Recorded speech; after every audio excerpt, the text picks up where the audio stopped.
ሰላም ጤና ይስጥልኝ እንደምን ሰነበታችሁ። ይህ ሳምንታዊ የአዲስ ሳይበር የዜና ጥንቅራችን ነው። አብራችሁን ቆዩ። በቅድሚያ ዋና ዜናዎችን የዘመሙ እና ዳሳሳ የቀበሌ ቤቶችን አፍርሰን ለአካባቢው ነዋሪዎች በአጭር ጊዜ ውስጥ ህንጻ መኖሪያ ገንብተን አስተላልፈናል ሲሉ ከንቲባ አዳነች አቤቤ ገለጹ። የአዲስ ከተማ ክፍለ ከተማ ምክር ቤት ሁለተኛ ምርጫ ዘመን 3ኛ መደበኛ ጉባኤውን አካሄደ። በአዲስ ከተማ ክፍለ ከተማ ለሁለንተናዊ ብልጽግና የንግዱ ማህበረሰብ ሚና በሚል መሪ ሐሳብ ከሁሉም ወረዳ የተውጣጡ የንግድ ማህበረሰብ አባላት ውይይት ተካሄደ። የበቃ አሰልጣኝ ክህሎት የጨበጠ ወጣት ለሀገር ብልጽግና በሚል ሐሳብ ውይይት ተደረገ። የለውጡ መንግስት የአዲስ አበባን የብልጽግና ተምሳሌት ለማድረግ እያደረገ ያለው ጥረት የሚደነቅ ነው ሲሉ የሚዲያና ኮሙኒኬሽን ባለሙያዎችና የማህበረሰብ አንቂዎች ተናገሩ። የዘመሙ እና ዳሳሳ የቀበሌ ቤቶችን አፍርሰን ለአካባቢው ነዋሪዎች በአጭር ጊዜ ውስጥ ህንጻ መኖሪያ ገንብተን አስተላልፈናል ሲሉ ከንቲባ አዳነች አቤቤ ገለጹ።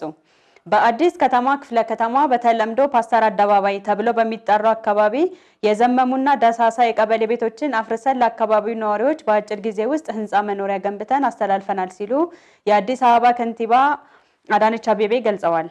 ይህ አካባቢ እጅግ በጣም የቆሸሸ ቤቶቹም የወዳደቁ እንደነበር የገለጹት ከንቲባው የዛሬ 3 ዓመት አካባቢውን ማልማት ስንጀምር ገብተን ለመስራት የተቸገርን ቢሆንም ቀድመን የገነባናቸውን በጠቅላላ 5 የመኖሪያ ህንጻዎች አካባቢውን ከመቀየር በተጨማሪ በውስጣቸው መንገድ፣ የህፃናት መጫወቻዎች፣ የህፃናት ማቆያ፣ ዘመናዊ መጸዳጃና የማብሰያ ቦታዎች እንዲሁም የጋራ መገልገያ ስፍራዎች ተካተው የተገነቡ ናቸው ብለዋል። ዘመናዊ የመኖሪያ መንደሮችን ገንብተን ለነዋሪዎች ስናስተላልፍ አካባቢውን ንጹህ እና ምቹ ከማድረግ በተጨማሪ ነዋሪዎቻቸው ዘመናዊ አኗኗርና ጤናማ ኑሮ ለማረጋገጥ ነው ብለዋል።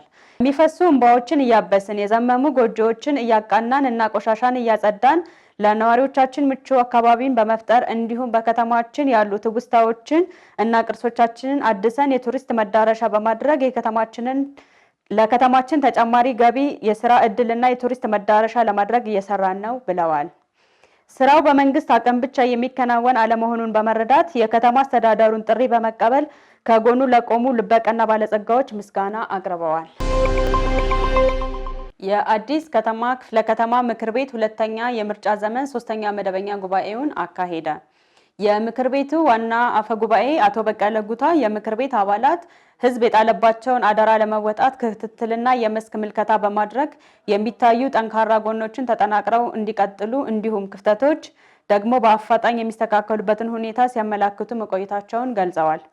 የአስተዳደሩን የ2017 በጀት ዓመት የ9 ወራት አፈጻጸም ሪፖርት ለምክር ቤቱ ያቀረቡት የክፍለ ከተማ ዋና ስራ አስፈጻሚ ወይዘሮ አይዳወል በበጀት ዓመቱ 9 ወራት ወቅት የሚጠይቀውን የአመራር ቁርጠኝነት የተላበሰ ስምሪት በመውሰድ የነዋሪዎቻችንን ሁለንተናዊ ተጠቃሚነት ለማረጋገጥ በከፍተኛ ትጋት ሲሰራ ቆይቷል ብለዋል።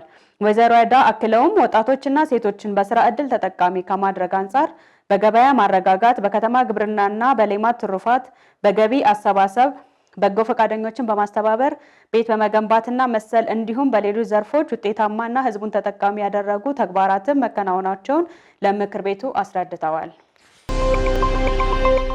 አዲስ ከተማ ክፍለ ከተማ ለሁለንተናዊ ብልጽግና የንግዱ ማህበረሰብ ሚና በሚል መሪ ሐሳብ ከሁሉም ወረዳ የተውጣጡ የንግድ ማህበረሰብ አባላት ጋር ውይይት ተካሄደ። ኢፌድሪ ንግድና ቀጠናዊ ትስስር ሚኒስትር ዶክተር ካሳሁን ጎፌ የብልጽግና ጉዟችንን ለማረጋገጥ የንግዱ ማህበረሰብ ሚና ትልቅ በመሆኑ ነጋዴዎቻችን የሚጠበቅባቸውን ሀገራዊ ኃላፊነትና ግዴታ በአግባቡ እንዲወጡ ለማድረግ በቅንጅት እየተሰራ ነው ብለዋል። የአዲስ አበባ ከተማ ንግድ ቢሮ ኃላፊ ወይዘሮ ሀቢባ ሲራጅ በበኩላቸው የንግዱ ማህበረሰብ ለሁለንተናዊ የንግድ ስርዓት እድገት ከመንግስት ጋር እጅና ጓንት ሆኖ በጋራ እየሰራ መሆኑን ጠቅሰው በዚህም ተጨባጭ ለውጦችን ተመዝግበዋል ሲሉ ተናግረዋል። የአዲስ አበባ ከተማ ገቢዎች ቢሮ ኃላፊ አቶ ቢኒያም ምክሩ በበኩላቸው የንግዱ ማህበረሰብ ለመንግስት አጋዥ በመሆን በሁለንተናዊ ተሳትፎና እድገት የራሳችሁን ብሎም ሀገራዊ ሚናችሁን መወጣት ይኖርባችኋል ሲሉ ተናግረዋል። የክፍለ ከተማው ዋና ስራ አስፈጻሚ ወይዘሮ አይዳወል በክፍለ ከተማችን የአፍሪካ ትልቁ ክፍት የመገበያያ ስፍራ የሆነውን መርካቶ የሚገኝ መሆኑን ታሳቢ ያደረገ ግብይትና የንግድ ስርዓት ለመዘርጋት ሰፋፊ ተግባራት መከናወን ላይ ይገኛሉ ሲሉ ገልጸዋል። የክፍለ ከተማው የብልጽግና ፓርቲ ቅርንጫፍ ጽሕፈት ቤት ኃላፊ አቶ ሙስጠፋ ቱኩ በበኩላቸው እንደ ሀገር የንግዱ ማህበረሰብ የማይተካ ሚና አላችሁ ሲባል ለከተማችን ብሎም ለክፍለ ከተማችን እድገት ብልጽግና መረጋገጥ በንግዱ ዘርፍ ላይ እሴት ጨምራችሁ ለሸማቹ ማቅረብ መቻል ትልቅ ሚና ያላችሁ መሆኑን ማወቅ መረዳት ይገባችኋል ሲሉ ገልጸዋል። የበቃ ሰልጣኝ ክህሎት የጨበጠ ወጣት ለሀገር ብልጽግና በሚል መሪ ሀሳብ ውይይት ተደረገ። በአዲስ ከተማ ኢንዱስትሪያል ኮሌጅ እና ጀነራል ዊንጌት ፖሊቴክኒክ ኮሌጅ የበቃ ሰልጣኝ ክህሎት የጨበጠ ወጣት ለሀገር ብልጽግና በሚል መሪ ሀሳብ በሀገራዊ ለውጦች ስኬቶች፣ በትምህርት ስልጠና ፖሊሲዎች፣ በከተማችን አዲስ አበባ እየተከናወኑ ባሉ ጉዳዮች እንዲሁም የቴክኒክና ሙያ ስኬቶችና ተግዳሮቶች ዙሪያ ውይይት ተደርጓል። በጀነራል ዊንጌት ኮሌጅ የተገኙት የአዲስ አበባ ከተማ ስራና ክህሎት ቢሮ ቴክኖሎጂ እና የኢንዱስትሪ ኢንስፔክሽን ዘርፍ ኃላፊ አቶ መሐመድ ሌጋሲ በተቋሞች ውጤታማነት ሰርቶ የመለወጥ ክህሎቶችን በማዳበር ተጨባጭ ለውጦች እየተገኙ ስለሆነ አጠናክሮ ማስቀጠል ተገቢ ነው ብለዋል።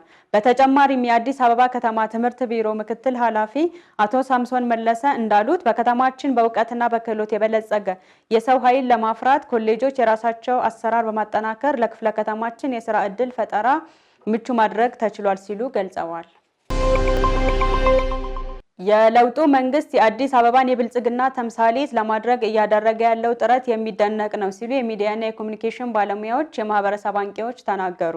አዲስ ከተማ ክፍለ ከተማ የተደራጀ ኮሙኒኬሽንና ሚዲያ የሀገራዊ መግባባት ካስማ የትውልድ ግንባታ መሰረት ነው በሚል መሪ ሀሳብ የሚዲያና የኮሙኒኬሽን ባለሙያዎችና የማህበረሰብ አንቂዎች በክፍለ ከተማው የተሰሩ የልማት ፕሮጀክቶችን ከጎበኙ በኋላ ውይይት አካሂደዋል።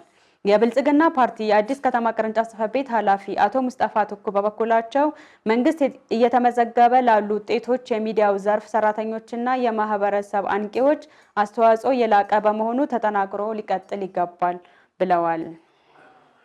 የክፍለ ከተማው የኮሙኒኬሽን ጽሕፈት ቤት ኃላፊ አቶ አዲሱ ጎንፋ በበኩላቸው በሚዲያው ዘርፍ የበላይነትን በመያዝ አፍራሽ ሐሰተኛ መረጃዎችን በማስወገድ አጀንዳ ተቀባይ ሳይሆን አጀንዳ ሰጪ ልንሰራ ይገባል ሲሉ ገልጸዋል።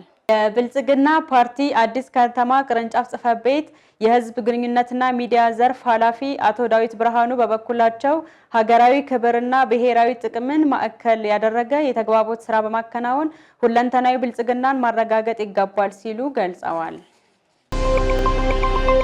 በአዲስ ከተማ ክፍለ ከተማ የሚሰሩ የጤና ባለሙያዎች ሁለንተናዊ ጤና ለሀገር ብልጽግና በሚል መሪ ሀሳብ የልማት ስራዎች ጉብኝትና ውይይት አካሄዱ። ከለውጡ ማግስት ጀምሮ በተገኙ ስኬቶችና ያጋጠሙ ተግዳሮቶች እንዲሁም ከጤና ባለሙያዎች በሚጠበቀው ሚና ዙሪያ በአዲስ አበባ ከተማ አስተዳደር ጤና ቢሮ ኃላፊ ዶክተር ዮሐንስ ጫላ የቪዲዮ ገለጻ ቀርቦ ውይይት ተደርጓል። ጉብኝቱና ውይይቱ በጤናው መስክ በቀጣይ ትኩረት በሚሹና ለሁለንተናዊ ለውጥ በጋራ ለመስራት የሚያስችሉ ጉዳዮችም ላይ የጋራ ተግባቦት ለመፍጠር ተችሏል። ሳምንቱ ዋና ዋና ዜናዎች እነዚህ ነበሩ። እስከ ሳምንት ቸርን ሰንብት።